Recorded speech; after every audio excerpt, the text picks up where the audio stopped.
नमस्कार, मैं रवीश कुमार। ईरान ने इसराइल के अस्पताल पर हमला कर दिया है। बेरशेबा के सोरोका अस्पताल पर बैलिस्टिक मिसाइलों से यह हमला किया गया। 1000 बेड का यह अस्पताल दक्षिणी इसराइल का सबसे बड़ा अस्पताल है।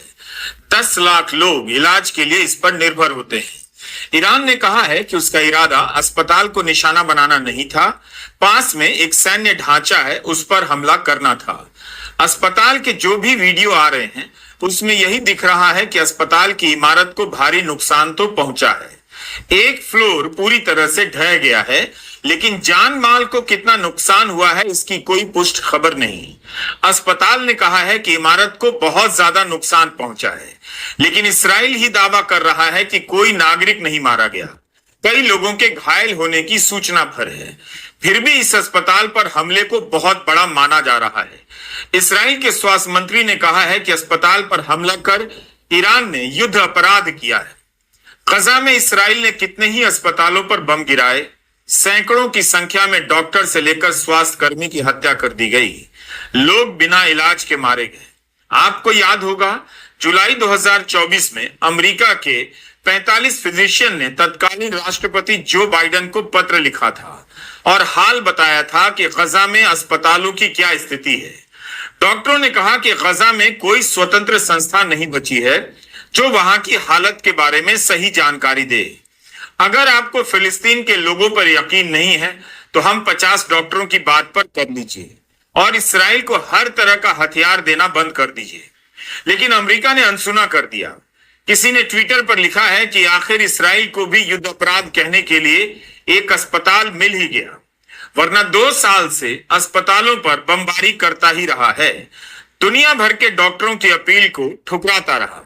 जब इसराइल ने गजा में अस्पतालों पर बम गिराया था तब किसी को यकीन नहीं हुआ, लेकिन एक एक कर इसराइल ने गजा के सारे अस्पताल खत्म कर दिए। जो इसराइल अस्पताल पर हमले की बात से भड़ककर खामेनेई की हत्या की बात कर रहा है, उसने आज ही 19 जून को गजा में एक स्वास्थ्य इकाई के पास रह रहे विस्थापित लोगों के टेंट पर हमले किए हैं। फिलिस्तीनी रेड क्रिसेंट सोसाइटी ने जानकारी दी है कि अल-कुद्स अस्पताल के पास यह हमला हुआ है। 5 लोग मारे गए और 30 लोग घायल हुए। ईरान के प्रेस टीवी ने वीडियो जारी किया है कि तेहरान के रेड क्रिसेंट फैसिलिटी पर हमला किया गया है। किसी भी युद्ध में किसी भी अस्पताल को टारगेट नहीं करना चाहिए, ईरान को भी नहीं करना चाहिए, लेकिन इसराइल अस्पताल पर टारगेट करने को युद्ध अपराध कहे, इसका मतलब है कि इसराइल केवल ईरान नहीं बल्कि डिक्शनरी पर भी कब्जा कर लेना चाहता है, ताकि ए से लेकर जेड तक के सारे शब्दों के मतलब अपने हिसाब से बदल सके। ईरान ने तेल अवीव में स्टॉक एक्सचेंज से जुड़ी एक इमारत पर भी मिसाइल से हमला किया। इमारत को भारी नुकसान पहुंचा है। अभी तक खबरों के मुताबिक ईरान 14 राउंड की मिसाइलें दाग चुका है। जिस तरह से ईरान मिसाइलें दाग रहा है उससे यह साफ है कि अपनी मिसाइलों की क्षमता पर बहुत भरोसा है। उसके पास मिसाइलों की कोई कमी नहीं और इसराइल के आयरन डोम को वह भेद कर दिखा देता है। आज भी ईरान ने इसराइल के कई शहरों में मिसाइलें दागी हैं। तेल अवीव समेत 2 और जिलों में कुल 6 जगहों पर मिसाइलों का हमला हुआ है। ईरान ने कहा कि उसने इसराइल पर अत्यधिक भारी लंबी दूरी तक मार करने वाली मिसाइलें दागी। इसराइल ने ईरान के कई हिस्सों में जवाबी हमले किए हैं, जिनमें तेहरान स्थित पुलिस मुख्यालय भवन भी शामिल है। इसराइल से नुकसान के कुछ वीडियो आ जाते हैं, लेकिन ठीक ठीक जानकारी नहीं मिलती, नुकसान का अंदाजा नहीं मिलता। ईरान की तरफ से ज्यादा लोगों के मारे जाने की खबरें आ रही हैं। कई जगहों पर इसराइल के हमले में 585 से अधिक ईरानी नागरिकों के मारे जाने की खबरें छपी। दूसरी तरफ 19 जून की ही खबर है कि इसराइल ने ईरान के अराक स्थित हेवी वाटर प्लांट परमाणु रिएक्टर पर हमला किया है। यह ईरान की न्यूक्लियर फैसिलिटी से जुड़ा एक ढांचा है जो परमाणु मशीनों को ठंडा रखने के लिए इस्तेमाल होता है।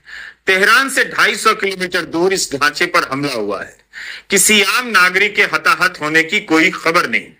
इसराइल की सेना ने कहा है कि उसने रिएक्टर के उस हिस्से को निशाना बनाया जिसका इस्तेमाल प्लूटोनियम के उत्पादन में होता है। ईरान ने कहा है कि प्लांट के पास के इलाके में 2 बम गिरे हैं, रेडिएशन का कोई खतरा नहीं। इस प्लांट को क्या नुकसान पहुंचा है, इसकी ठीक ठीक जानकारी नहीं मिल रही। खबर यह भी है कि अमेरिका इस बहस में उलझ गया है कि ईरान के फोर्डो में बम गिराने से सफलता मिलेगी या नहीं। फोर्डो की पहाड़ी के बहुत नीचे यूरेनियम संवर्धन की व्यवस्था बनाई गई है। फोर्डो में हमला करने को लेकर ट्रंप भी बहुत आश्वस्त नहीं बताए जा रहे। यही कारण है कि ट्रंप ने ईरान पर हमले को मंजूरी दी है मगर अंतिम निर्णय नहीं लिया है। इस तरह की खबरें छप रही हैं। ट्रंप का एक और बयान आया है कि कोई नहीं जानता सिवाय उनके कि वे क्या करने वाले हैं। ब्लूमबर्ग की रिपोर्ट है सूत्रों के हवाले से कि वरिष्ठ अमेरिकी अधिकारी आने वाले दिनों में ईरान पर हमले की संभावना के लिए तैयारी कर रहे हैं। साथ ही कुछ संघीय एजेंसियों के प्रमुख भी हमले के लिए तैयार हो रहे हैं। लेकिन हमला कब होगा कोई नहीं जानता, तारीख और समय तो कोई नहीं बताएगा। लेकिन तमाम आलोचनाओं के बीच इंतजार हो रहा है कि ट्रंप आखिर क्या करते हैं। क्या ईरान पर हमला करने अमेरिकी सेना को भेजेंगे? रॉयटर्स ने खबर दी है कि ट्रंप ने कहा है कि वे इसराइल से अमेरिकी नागरिकों की निकासी को लेकर बैठक करने जा रहे हैं। चीनी मीडिया से खबर आई है कि चीन के राष्ट्रपति शी जिनपिंग ने पुतिन से फोन पर बात की है और कहा है कि युद्ध विराम को समर्थन देना, टकराव को रोकना पहली प्राथमिकता है। अंतर्राष्ट्रीय विवाद को सुलझाने के लिए सैन्य बलों का इस्तेमाल ठीक नहीं। खबर यह भी आ रही है कि फ्रांस, ब्रिटेन और जर्मनी के विदेश मंत्री जिनीवा में ईरान के विदेश मंत्री से बातचीत के लिए मिल सकते हैं। ईरान ने इस बैठक की पुष्टि की है। कुल मिलाकर आप देखें तो पिछले 6 दिनों से ईरान को नुकसान तो हुआ है, लेकिन इसराइल को भी कम नहीं। ईरान फिर भी जवाब दे रहा है, अकेला है। उसकी मिसाइलों की क्षमता का ठोस जवाब इसराइल के पास नहीं है, ऐसा लगता है। इसराइल भी हमला कर रहा है और ईरान को नुकसान पहुंचा रहा है। लेकिन जिस तरह अमेरिका से मदद मांगने की बेचैनी दिखा रहा है, जर्मनी से हथियार मांग रहा है, उससे लग रहा है कि इसराइल की घबराहट बढ़ती जा रही है। वो एक पल भी इस जंग में अकेले नहीं रहना चाहता। अमेरिका का सामान तो उसके पास है, लेकिन अमेरिका का साथ चाहता है। अमेरिका की शह से इसराइल आज भी गजा में हर दिन तबाही मचा रहा है। राहत सामग्री लेने आने वाले गजा के लोगों पर गोलियां बरसाई जा रही हैं। लेकिन बोलना तो पड़ेगा, जो गलत है उसका विरोध बहुत जरूरी है। और गजा के मामले में ईरान के खिलाफ युद्ध के सवाल को लेकर अमेरिका की जनता के एक हिस्से ने खूब बोलने की अपनी जवाबदेही शानदार तरीके से निभाई। बल्कि ट्रंप के समर्थक भी उनका विरोध कर रहे हैं, उन पर दबाव डाल रहे हैं कि इसराइल के झूठ में फंसने की कोई जरूरत नहीं।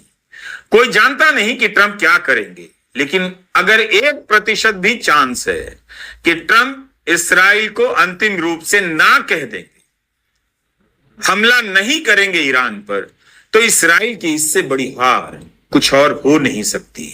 क्या ऐसा होगा? ट्रंप कहते हैं वो क्या करेंगे उनके अलावा कोई नहीं जानता। लेकिन युद्ध के विरोध में उनके पुराने बयानों को जनता याद दिला रही है। ये तो आपके ही बयान हैं, आप अपने बयान को तो जानते होंगे। अफसोस आज के विश्व में एक भी प्रभावशाली नेता नहीं है जिसके पास इतना नैतिक बल हो कि इसराइल को साफ साफ गलत कह सके। ईरान को गलत कहना कोई बड़ी बात नहीं, बात है उस इसराइल को गलत कहने की जिसके सामने बड़े बड़े नेता चुप हो जाते हैं। नाम कहीं ईरानी है, कहीं इसराइली, कहीं यूक्रेनी, कहीं रूसी, लेकिन हर जगह मारी जा रही है जनता। बारी सबकी आएगी। नमस्कार, मैं रवीश कुमार।